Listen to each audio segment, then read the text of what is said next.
आप सबों को जय यीशु। आत्मदर्शन टीवी की ओर से बाइबल एक परिचय उसके 7वें एपिसोड में मैं आप सबों का हार्दिक स्वागत करता हूं। 6वें एपिसोड में हमने गणना ग्रंथ पर मनन किया था और आज हम 7वें एपिसोड में जाते हैं, अर्थात विधि विवरण ग्रंथ पर हम मनन करेंगे। और विधि विवरण ग्रंथ के 34 अध्याय है और उसके बारे में परिचय देते हुए मैं 7 मुख्य बिंदुओं पर प्रकाश डालना चाहता हूं। और पहला बिंदु है प्रस्तावना, इस ग्रंथ को क्यों विधि विवरण ग्रंथ कहा गया है। और दूसरा मुख्य बिंदु है विधि विवरण ग्रंथ का लेखक। तीसरा विधि विवरण ग्रंथ का समय। चौथा विधि विवरण ग्रंथ में क्रिस्त। पांचवा विधि विवरण ग्रंथ के मुख्य शब्द, आयतें और अध्याय। छठवां विधि विवरण ग्रंथ का सर्वेक्षण। सातवां विधि विवरण ग्रंथ की मुख्य शिक्षा। तो आइए अब हम प्रस्तावना में आते हैं, पहले बिंदु पर आते हैं। तो इस ग्रंथ को क्यों विधि विवरण ग्रंथ कहा गया है। यूनानी भाषा में इस ग्रंथ को डिएट्रोनोमियन अर्थात सेकंड लॉ या दूसरा नियम कहा गया है। वास्तव में इसमें नया नियम नहीं है, बल्कि सिनाई पर्वत पर जो नियम दिए गए थे उन्हें यहाँ दोहराया गया और उसको पूरा किया गया और उनकी व्याख्या की गई है। इसमें मूसा के कई विदाई संदेश दिए गए हैं या भाषण दिए गए हैं। यह संदेश उस नई पीढ़ी के लिए हैं जो कनान देश में प्रवेश करने वाले हैं।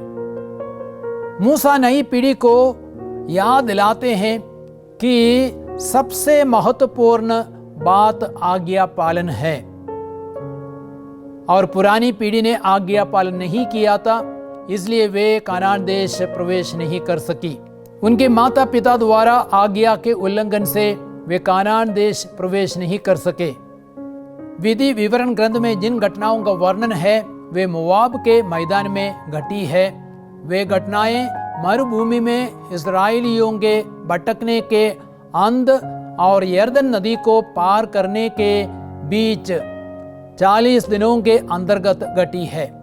यीशु ने 3 बार शैतान का सामना करने के लिए विधि विवरण ग्रंथ का वचन का इस्तेमाल किया।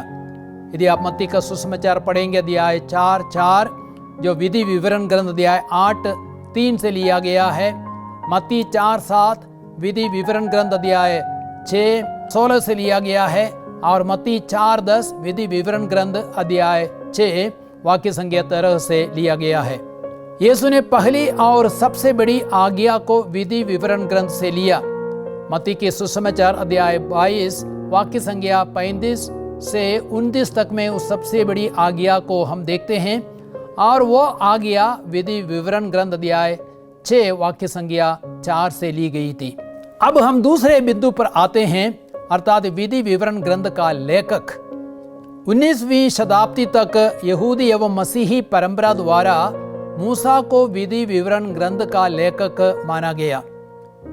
यदि मूसा को लेखक माने तो यह भी मानना पड़ेगा कि ग्रंथ का रचना काल और रचना स्थल मूसा से जुड़े हुए हैं। ग्रंथ में कई परिच्छेद है जहां मूसा वक्ता के रूप में हमारे सामने आते हैं। उदाहरण के लिए अध्याय 1 वाक्य संख्या 1, 5, 9, अध्याय 5 वाक्य संख्या 1 और अध्याय 27 वाक्य संख्या 1 और 9 और अध्याय 31 वाक्य संख्या 1 और 3। तो मूसा वक्ता के रूप में इन सभी परिच्छेदों में आते हैं। पुराने विधान के दूसरे लेखकों का भी विचार है कि मूसा विधि विवरण ग्रंथ का लेखक है। यदि आप योशुआ का ग्रंथ पढ़ेंगे अध्याय 1:7, न्यायकर्ताओं का ग्रंथ अध्याय 1:20 और अध्याय 3:4 और राजाओं का पहला ग्रंथ अध्याय 2 वाक्य संख्या 3, राजाओं का दूसरा ग्रंथ अध्याय 14 वाक्य संख्या 6 और एजरा का ग्रंथ अध्याय 3:2। तो यहाँ पे कहा गया है कि मूसा लेखक है।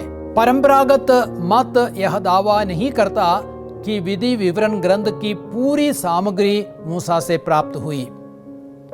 पुस्तक में कुछ ऐसे स्पष्ट संकेत है कि मूसा पूरे ग्रंथ को नहीं लिखा। उदाहरण के लिए हम देखते हैं मूसा की मृत्यु का वर्णन है विधि विवरण ग्रंथ में, अध्याय 34 वाक्य संख्या 1 से 6 तक में। मूसा उसको तो नहीं लिख सकता था। और मूसा द्वारा यरदन नदी की दूसरी ओर से जो भाषण है विधि विवरण ग्रंथ अध्याय 1 वाक्य संख्या 1 में। इसलिए आज विद्वानों का मानना है कि मूसा ने स्वयं पूरे ग्रंथ की रचना नहीं की, लेकिन उन्होंने अपने प्रभाव और अधिकार से उसकी रचना में महत्वपूर्ण भूमिका निभाई है। पंच ग्रंथ के अन्य पुस्तकों की तरह विधि विवरण ग्रंथ की रचना भी कई लेखकों द्वारा हुई।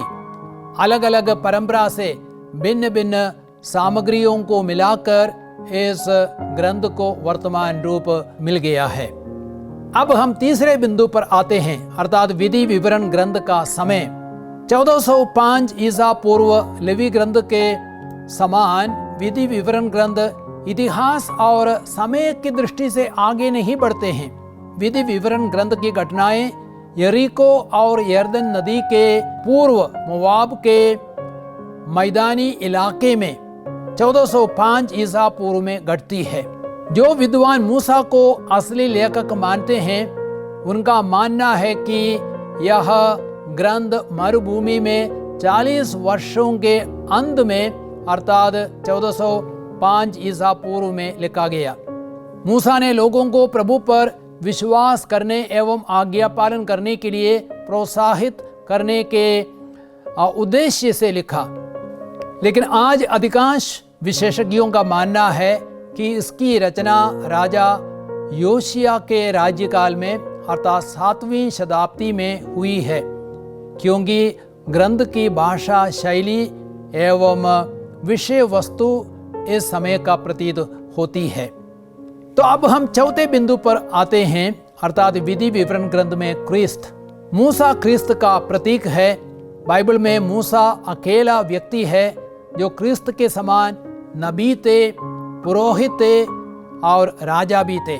विधि विवरण ग्रंथ अध्याय 34 वाक्य संख्या 10 से 12 तक में हम पढ़ते हैं कि मूसा के सदृश इस्राएल में ऐसा कोई नबी प्रकट नहीं हुआ जिसने प्रभु को आमने सामने देखा हो। और निर्गमन ग्रंथ अध्याय 32 वाक्य संख्या 31 से 32 तक में हम देखते हैं मूसा ने प्रभु के पास आकर कहा, हाय, इन लोगों ने घोर पाप किया है। इन्होंने अपने लिए सोने का देवता बनाया है। ओ, यदि तू इन्हें क्षमा कर दे, नहीं तो मेरा नाम अपनी लिखी हुई पुस्तक से निकाल दो। अर्थात इस्राएलियों ने सोने के बछड़े की पूजा करके बहुत बड़ा पाप किया था। और अध्याय 33 4 से 5 तक में लिखा गया है, मूसा ने हमें संहिता प्रदान की जो याकूब के समुदाय की निधि है। जब इस्राएली वंशों के साथ नेताओं की सभा हुई तो यशूरून में एक राजा का उदय हुआ। मूसा ने अपने समान एक नबी के आने की भविष्यवाणी की थी। विधि विवरण ग्रंथ अध्याय 18 में लिखा गया है, मैं उनके ही भाइयों में से इनके लिए तुम जैसा ही नबी उत्पन्न करूंगा और मैं अपने शब्द उसके मुख में रख दूंगा और उसे जो आदेश दूंगा वह तुम्हें वही बताएगा। मूसा इतिहास के सबसे महान व्यक्तियों में एक है। अब हम आते हैं 5वें बिंदु पर, अर्थात विधि विवरण ग्रंथ के मुख्य शब्द, आयतें और अध्याय कौन कौन से हैं। और मुख्य शब्द है विधान। विधि विवरण ग्रंथ का मुख्य विषय विधान का नवीनीकरण है। और विधान की स्थापना सिनाई पर्वत पर हुई थी। अब मोवाब के मैदान में उसे विस्तृत किया जाता है और उसका नवीनीकरण किया जाता है।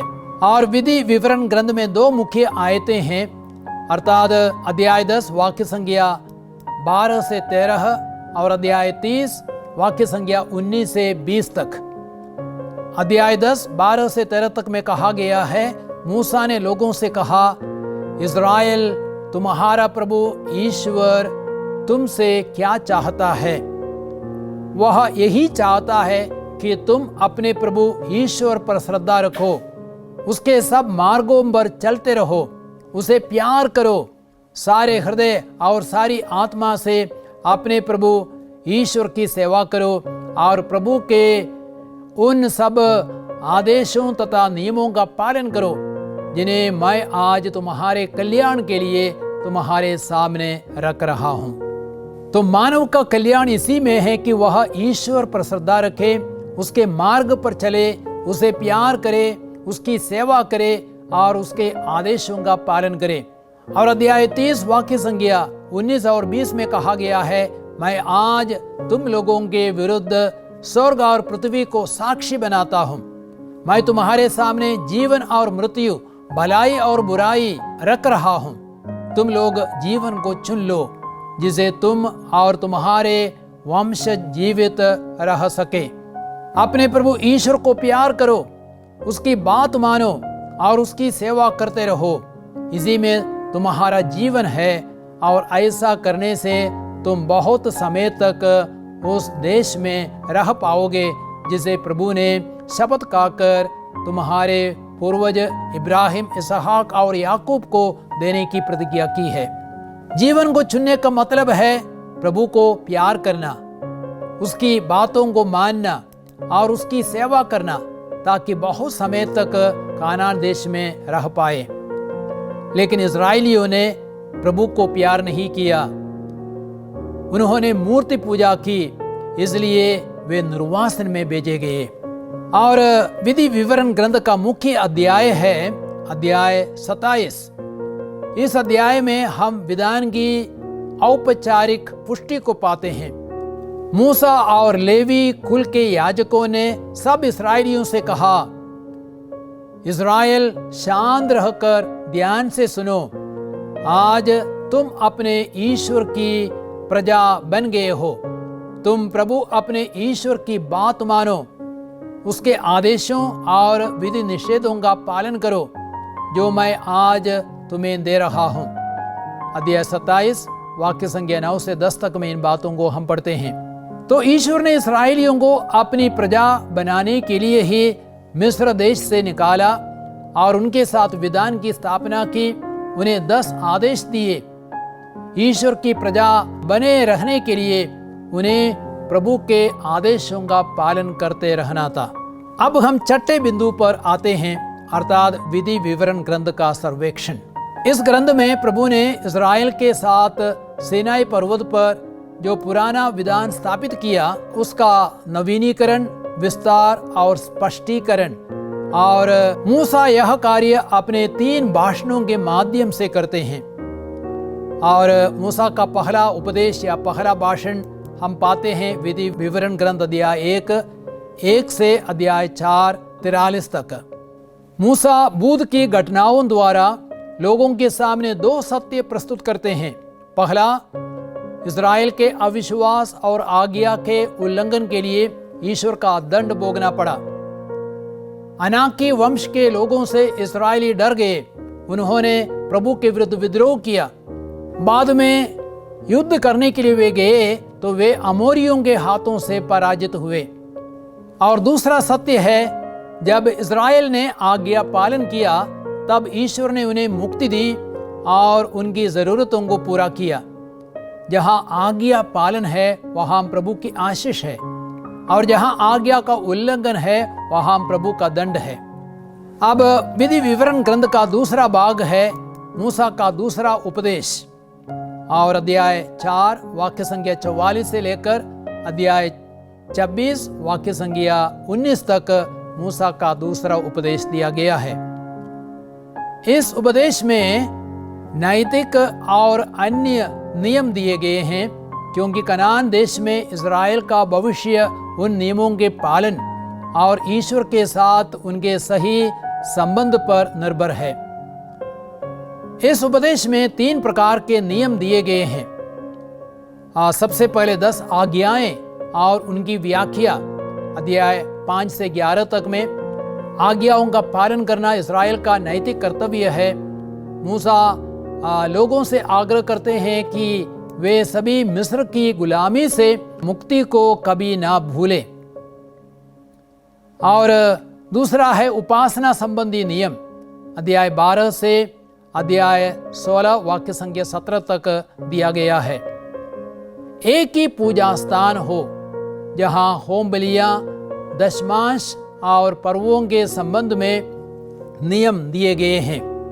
और तीसरा भाग में हम देखते हैं अन्य नियमों को, अध्याय 16 वाक्य संख्या 18 से लेकर अध्याय 26-19 तक। शासन संबंधी नियमों को हम देखते हैं अध्याय 16 से अध्याय 18 तक। सामाजिक नियमों को देखते हैं अध्याय 19 से अध्याय 21 तक। पारिवारिक नियमों को हम देखते हैं अध्याय 21 से अध्याय 25 तक। और उपासना संबंधी नियमों को हम देखते हैं अध्याय 26 वाक्य संख्या 1 से 19 तक में। और अब हम देखते हैं मूसा का तीसरा उपदेश, और ये उपदेश दिया गया है अध्याय 27 से लेकर अध्याय 34 तक।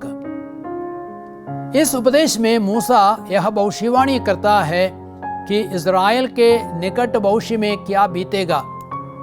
आज्ञाओं के उल्लंघन द्वारा अभिशाप और संहिता के पालन से आशीष उनके जीवन में आने वाली थी। और दूर भविष्य में क्या बीतेगा, अर्थात अन्य राष्ट्रों में बिखर जाना, और उसके बाद उनकी वापसी के बारे में भी भविष्यवाणी को हम देखते हैं अध्याय 28 वाक्य संख्या 64 से लेकर अध्याय 30 वाक्य संख्या 3 से 5 तक में।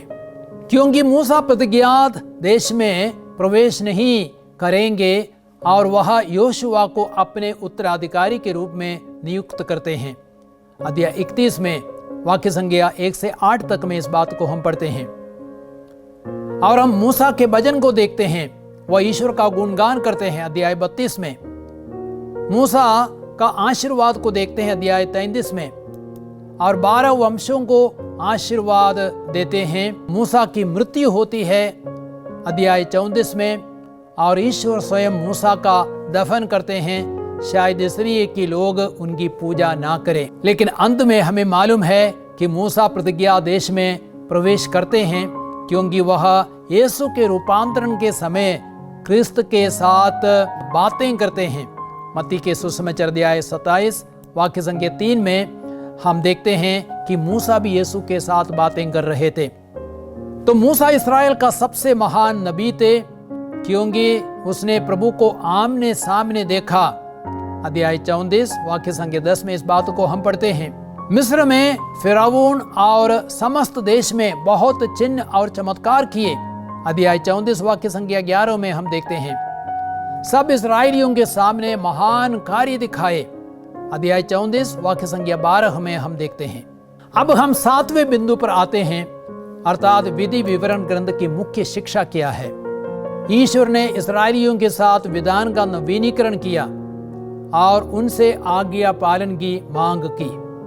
अध्याय 4 वाक्य संख्या 1, 6, 13 में हम देखते हैं, इस्राएलियों, मैं जिन नियमों तथा आदेशों की शिक्षा तुम लोगों को आज दे रहा हूं, उन पर ध्यान दो और उनका पालन करो, जिसे तुम जीवित रह सको और उस देश में प्रवेश कर उसे अपने अधिकार में कर सको, जिसे प्रभु तुम्हारे पूर्वजों को ईश्वर तुम लोगों को देने वाला है।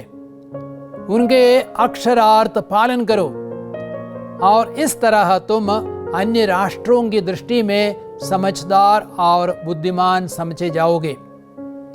इस प्रकार उसने तुम्हारे सामने अपना विधान घोषित किया था और इसके पालन का आदेश दिया था, अर्थात वे 10 आज्ञाएं जिन्हें उसने पत्थर की 2 पाटियों पर अंकित किया। सबसे बड़ी आज्ञा में पहली आज्ञा विधि विवरण ग्रंथ से ली गई है, अर्थात अध्याय 6 वाक्य संख्या 4 और 5 में लिखा गया, इस्राएल सुनो, हमारा प्रभु ईश्वर एकमात्र प्रभु है। तुम अपने प्रभु ईश्वर को अपने सारे हृदय, अपनी सारी आत्मा और अपनी सारी शक्ति से प्यार करो। यीशु ने यह आज्ञा विधि विवरण ग्रंथ से ली थी, जिसको हम मार्कुस के सुसमाचार अध्याय 12 28 से 30 तक में देखते हैं। इस आज्ञा का कितना महत्व है उसे विधि विवरण ग्रंथ में हम पढ़ते हैं। अध्याय 6 वाक्य संख्या 6 से 9 तक में, जो शब्द मैं तुम्हें आज सुना रहा हूं वे तुम्हारे हृदय पर अंकित रहे। तुम उन्हें अपने पुत्रों को अच्छी तरह सिखाओ। घर में बैठते या राह चलते, शाम को लेटते या सुबह उठते समय उनकी चर्चा किया करो।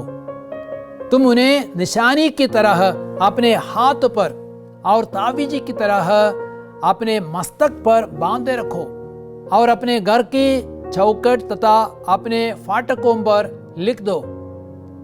एक और महत्वपूर्ण शिक्षा यह है, ईश्वर ने अपने प्रेम एवं दया के कारण इस्राएलियों को कनान देश दिया। ईश्वर ने कनान देश के निवासियों को भगाया और उस कनान देश को इस्राएलियों को दे दिया। इसलिए नहीं कि इस्राएली धर्मी थे, बल्कि इसलिए कि कनान के मूल निवासी कुकर्मी थे। अध्याय 9:4 में लिखा गया है, अब यदि प्रभु तुम्हारा ईश्वर उन्हें तुम्हारे सामने से भगा देगा तो यह नहीं सोचो कि तुम्हारे धर्माचरण के कारण ही प्रभु तुम्हें उस देश पर अधिकार करने के लिए यहाँ लाया है। नहीं, उन लोगों के दुराचरण के कारण प्रभु उन्हें तुम्हारे सामने से भगा रहा है। और अंतिम शिक्षा यह है, ईश्वर अपनी प्रतिज्ञा को पूरा करने वाला ईश्वर है। इस्राएलियों के विद्रोह एवं अविश्वास के बावजूद भी ईश्वर अपने विधान को पूरा करता है और उन्हें कनान देश प्रदान करता है। अध्याय 9:5 में लिखा है, तुम अपनी निष्कपटता के कारण उस देश पर अधिकार नहीं करोगे, बल्कि इसलिए कि वह तुम्हारे पूर्वज इब्राहिम, इसहाक और याकूब से शपथ पूर्वक की हुई प्रतिज्ञा को पूरा करना चाहता है। तो मैं आप सबों को धन्यवाद देता हूं और अगले एपिसोड में हम विचार करेंगे, मनन करेंगे ऐतिहासिक ग्रंथ और विशेषकर योशुआ के ग्रंथ पर। तो आप सबों को प्रभु आशीर्वाद दे। बाइबल के वचनों को समझने के लिए प्रभु आपको कृपा दे। पिता, पुत्र, पवित्र आत्मा के नाम पर आमीन।